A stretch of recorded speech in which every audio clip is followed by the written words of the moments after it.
जदि आपण एक सुरक्षित सरकारी चाकरी पई अपेक्षा करिसंती जहा लक्ष्य एवं दरमा मिश्रण करिथाय तेबे आपणको समय आसी जायछि। ओडिशा स्कूल शिक्षा कार्यक्रम प्राधिकरण ओडिशा सरकारको अधीन रे शिशु भाटिका शिक्षक बा प्राथमिक पई एक आकर्षणीय नियुक्ति विज्ञप्ति प्रकाश पाइछि एवं यह आपणकर साधारण चाकरी प्रस्ताव नुहे। यह आपणकर एवं राज्य सारा अगणित युव शिक्षार्थी भविष्य को परिवर्तन करिपार एक प्रवेश पथ।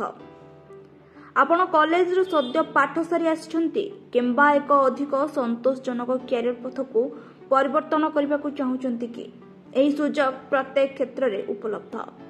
सरकारी स्थिति उत्तम दरमा कोनोसी फी नहीं सहज योग्यता एवं शक्तिशाली कैरियर संभावना। आसंतु एही थरे मिलुथुबा सुजोग विषय आपनकु जानिबा पई आवश्यक समस्त विषय उपरे नजर पकाइबा। शिशु बाटिका शिक्षक भूमिका कोन देबे? शिशु बाटिका शिक्षक पदवीटी प्राक प्राथमिक स्तर रे पिलामानंक पई एक दृढ़ भित्तिभूमि निर्माण करबा पई स्वतंत्र भाव में सृष्टि करा जायछे। एही शिक्षक माने शिक्षा योग्यता रे पाद देउथिबा पिलामानंक पई प्रथम अनुष्ठानिक जोगाजोग बिंदु। जदि आपण पिलामानंक सहित काम करबा को भल पांती धैर्य सृजनशीलता एवं एक पोषणकारी व्यक्तित्व रखंतु ए आपणक पई उपयुक्त चाकरी।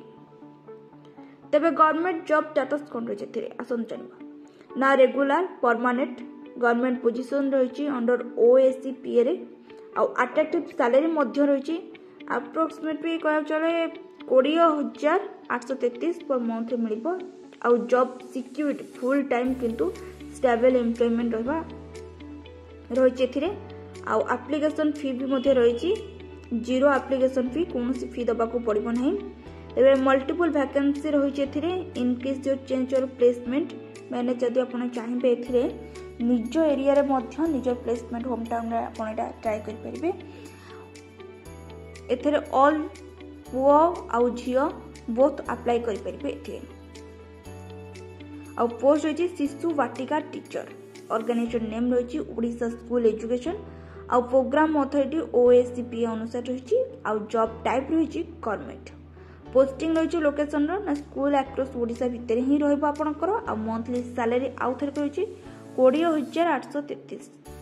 एप्लिकेशन फी कोनोसी भी नहीं। मोड ऑफ एप्लिकेशन रही ऑनलाइन इंपोर्टेंट डेट खूब शीघ्र आसबाक जाउछे। तेबे योग्यता मानदंड कोन रही तेबे आसंतु जानिबा। सर्वनिम्न शिक्षागत योग्यता रही कौन से स्वीकृति प्राप्त बोर्ड रु कला विज्ञान किंबा वाणिज्य जेकोसी स्ट्रीम रे 50% नंबर सहित +2 उच्च माध्यमिक बा पास करितिबा आवश्यक। बयस सीमा 1/1/2025 अनुसार सर्वनिम्न बयस 20 वर्ष रु सर्वाधिक बयस 38 वर्ष हेबा आवश्यक। एससी एसटी पई 5 वर्ष ओबीसी पई 3 वर्ष पीडब्ल्यूडी पई 10 वर्ष बयस छाड़ मध्य रही। चयन प्रक्रिया किपरि रहइबो? तेबे सीबीटी 1 प्राथमिक प्रिलिमिनारी एग्जाम अछि। सीबीटी 2 ता फाइनल एग्जाम भी आपनकर अछि। मुख्य परीक्षा देबा परे आपनको सिलेक्शन करा जिवो। डॉक्यूमेंट चेंज कोनोसी साक्षात्कार नाही एथिरे आ कोनोसी राजनीति नाही। सब किछि योग्यता उपर निर्भर करे। शीघ्र प्रस्तुत आरंभ करंतु एवं प्रतियोगितामूलक प्रक्रिया रे आपनका आसन सुरक्षित करंतु। जदि आम भिडियोटी भल लगी तेबे लाइक शेयर सब्सक्राइब करने को जमार भी भूलिबे नहीं।